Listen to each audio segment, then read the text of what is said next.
All right, this is Iron Bill. I'm back with another video tonight. It's about PvP, and I'll be discussing whether or not, in my view, connection-based matchmaking is better than skill-based matchmaking. I'll also be featuring some play on boss talk, which you see loaded up on the screen here. So before I roll the film, or I guess I can go ahead and start it. As I'm rolling the film, the question is connection-based matchmaking better than skill-based matchmaking? Well, the answer is depends on who you talk to. I have clanmates that are high-end players, 1.5 KD or above, 2 KD players, unbrokens, and they love it. Of course, they can get in here now. They're not being matched against others at their level. They can get in here and they can pretty much run roughshod through a much more relaxed player base from their perspective. The problem is, if you're on the low end of things, I have clanmates who are on the lower end of things as well, they don't want to play this anymore because they're just getting eaten alive every match. And there are a couple of arguments that go with this. The high-end players will always say things like, well, you're never going to get better if you don't play better talent. Well, true, but only to a point. If let's say that somebody is a level above you and you play them and you can see what they're doing to you, you just aren't good enough to stop it at that point in time, but you understand what happened, then you can learn from it.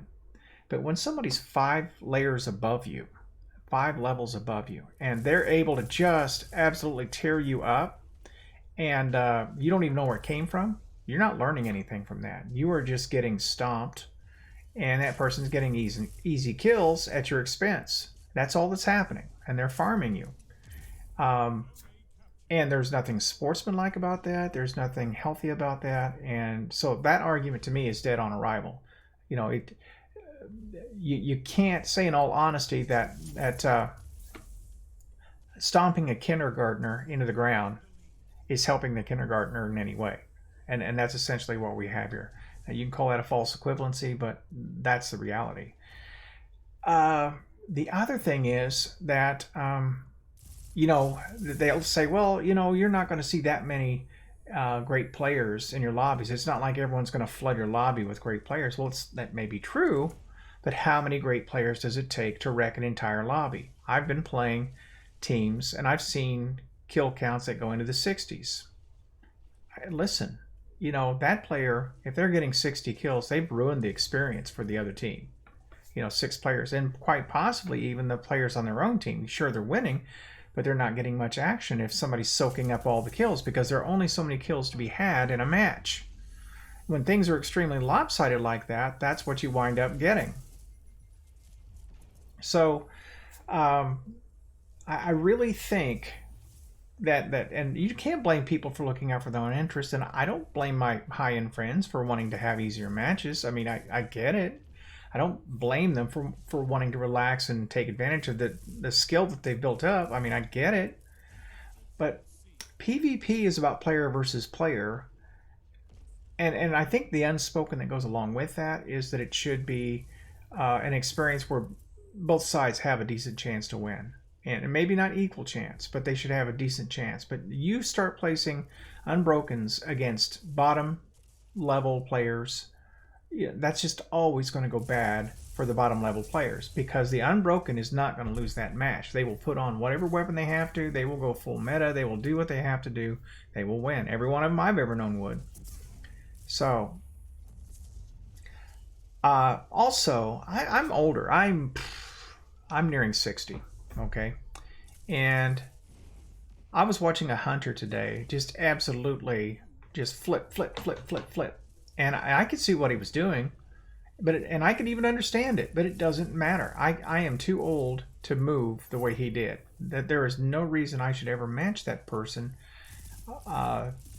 probably in a match, in my opinion, because he is, again, 5 layers above me. I can't see how anyone benefits from that. I'm not going to play better by playing against that. So the question then becomes, whose play experience is more important? Because connection-based matchmaking or skill-based matchmaking makes that choice. Now, under connection-based matchmaking, you're saying that the high-end player's experience is more valuable. Now, if that's the customer base you want to serve, then it's absolutely true. That's what you should do. It's absolutely true. There is no right or wrong answer here. There's who are you trying to serve?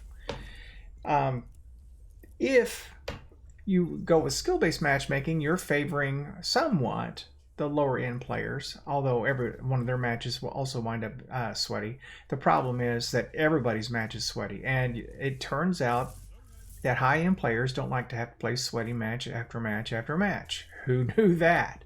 Who knew? But then they never seem to want to acknowledge that the low end player always has a sweaty experience. So the very thing that they're forcing upon the sweaties, only worse, is their reason they're doing it, because they're saying, we don't want to go through all this crap all the time. Well, guess what? You're making the lower end players experience even crappier so that yours is not as crappy. I mean, there's no way to get around that. Now, I will say this. I don't know how I couldn't kill anybody there. There were 3 or 4 of them there. I could have just picked one. I will say this. One valid argument for connection-based matchmaking is connections. You know, if you have a person that says, look, I don't like stomping people either, but it was taking me 10, 15 minutes to get a match, and then people were lagging all over the place, and I couldn't get a clean, fair match. Okay, I get that. That's legit. That is totally legit. And I myself could take 10 minutes to load into a match. That often happened to me, and like, you know, I'm only anywhere from 1.25 to 1.4, 1.5. I mean, that's kind of the range that I'm in. And I could take 10 minutes to load into a match. Yeah, absolutely. And I do believe that. And sometimes there were some pretty spooky things going on. And I did experience that. If that's your argument, I'm with you. But if your argument is, you know, I just want to relax, well, I just can't buy that. You know, somebody has to suffer so you can relax. That's really all there is to it. And yeah, I just don't know how I can beat that up anymore. All right, so shove that aside. This match went okay. I'm going to average, and I die here in a minute to my own mistake because I just wasn't aware where the damage was coming from in time. I know I'm getting hit, and I don't pick up that the damage is probably coming from the rocks and not straight ahead. And there's the guy, you see him right as I did. He's sitting right there in a head glitch spot with his hush, and he just took me down. All right, so I'm going to get typically between 15 and 25 kills in a match. That's about the normal range for me. And I come in on that here in just a little bit. I struggled a little bit with the weapons tonight. I tried to go off what the kind of stuff I would normally use. I'm trying to use more pulses. I haven't used them in a while. The cold denial just did not work for me. That may be the role that I have. But I went to the vigilance wing and things started clicking. And I was able to finally kind of get into a rhythm. Now, I think my mouse is too sensitive because I'm shaking all around my targets. And I may have to reduce my play sensitivity down a little bit. And that won't hurt anything. I do like how I'm able to move, though. I mean, I'm doing better with that. I'm not using a lot of vertical like I probably should with a warlock, but being able to get under cover, move around, reload under cover, yeah, I'm doing all right on that. And I finally do something smart at the end of this match. See, right there, didn't just sit out there in the open. I switched to the gnawing hunger, and I'm just not steady enough with it. I mean, the gun is locked solid, and if I just stay calm, I'm going to get it. Now I see that sniper up there, and I realize he got one tag on me. If I go up there any further, he's going to get me. And I should have just done it anyway because Mr. Hush takes me out from the side. Every time I run from a fight, I die. Almost every time. And that's a habit I have to break. You know, you might as well put damage on somebody before you die. Okay, now this turns out to be a pretty decent spot for me right here. I've never played from this position. This guy ran a super. I'm not going to run into that well and get taken out. But I'm putting enough heat on him that he can't really peek around the corner. He doesn't know quite where I'm at. He can't see me on the radar. He didn't get the heavy like he wanted. Then I take this guy, the Lubinator. And this fellow over here doesn't know where I'm at. See, I'm crouching them off the radar and they can't see me. Now, when I look back to my left here in a second, I'm going to see a sniper up there in the tower. There he is. And I think somebody else must have gotten him. Yeah, my teammate got him. Because I put some heat on him, but I didn't see any numbers, and he was just gone. All right, so we're slightly up. And if my teammates had decided not to rush the zones like they did, even though they were holding 2, we might have been okay. All right, so I've got this corridor covered. He can't come out here or I will kill him. He can't get to me with his shotgun before I'll kill him in there. Oh, man.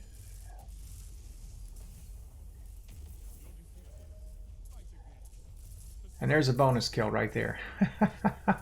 By the way, Vigilance Wing is a very good gun. All right, so where does that leave us?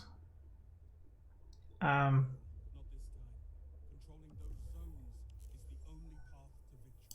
right, so you can see I finished up with a 1.78, 5 caps, 16 kills. That's not a great match, but I'm not a great player. That's pretty much in line with what I would do.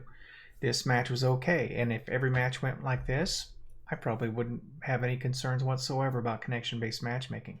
But this is not how the day went. This was one of the better matches of the day. I had a match earlier with only 1 kill because the other team was piled up with players, high-end players, and my team was not. It just completely, it didn't match it in any way. It piled up all the great players on one side, and they spawn trapped, and you spawn in, you're dead. Spawn in, dead. I don't leave matches. You know, I'll stick it out. I figured I've 4 matches and I'm done. I've got my pinnacle, so I don't care about my KD. So yeah, I don't know what a new player is supposed to learn from that. You know, where the spawn trap is, great. But once you're in it, you're in it. You know, and that's just a very, very, and if you're a new player and you didn't know what a spawn trap was, and didn't realize what was going on, your impression is this is what's going to happen to me every time I enter a match. I don't think new players are going to want to hang around for this. And let's not forget something, and this is where I'll close this off. It happens that skill-based matchmaking was put into the game for a reason the first time around. And I've played since this game has been a game, and I've seen it all. I've seen the waves, and I can tell you this, you know, the high-end players had stacked teams and had put up farming crews together. They'd go on LFG, put together farming teams, and they would go into Quickplay and they would just farm players. And the new players, the the low-level players finally got sick of it and said, you know what, I don't have to do this. There are other things to do. And they left. And all the arguments, well, we can't relax, Quickplay is getting so sweaty, whatever. Like, yeah, when you run all the players out of it, it will be sweaty. And I think that's what's going to happen again. I've got a feeling that this Iron Banner, which starts on Tuesday, is going to be a disaster on some levels. I've just got a feeling. I think the community is going to, of course, the high-end players are going to say it's the best thing ever, and they're going to come in and they're going to have 40, 50, 60 kills in matches, and they're going to think it's great. But you watch, for every match that has that, you're going to see players on the other side that are going to have less than 10 kills. They're just going to get farmed. That's not healthy for the game. There is no argument that that should happen. I'm sorry. There's no argument for it. And I'm a little bit on my pedestal here. But, I don't mind playing some PvP once in a while. It's never going to be my bag, but I'll tell you, after a day like today, I'll play it less. There's no question about it. I just don't see any reason. It's my time too, and I want to enjoy my time. And I don't want to be a high-level competitive player. I just don't want to be. I'm too old. I have too many disadvantages, and I don't want to play it. So if their argument is, well, if you don't want to do that, leave, I'll leave. You win, I leave. But that's my point. I think most people in my position will do the same thing. They'll just say, enough's enough. There are better ways to spend my time than to go in there and feed somebody kills when I can't do anything. So anyway, those are my thoughts. I hope I'm wrong. I mean, if I put some more time into this, and that's a big if, uh, I can improve. I know I can. But the thing that nags me about all of this too is that I don't like to be part of a system that is predicated on preying upon the weak. And that's what this is right now. This is a system designed so that the top end can feed on the low end. And that's just fundamentally wrong. Everything about fair play, everything that I've spent my life being is so against that.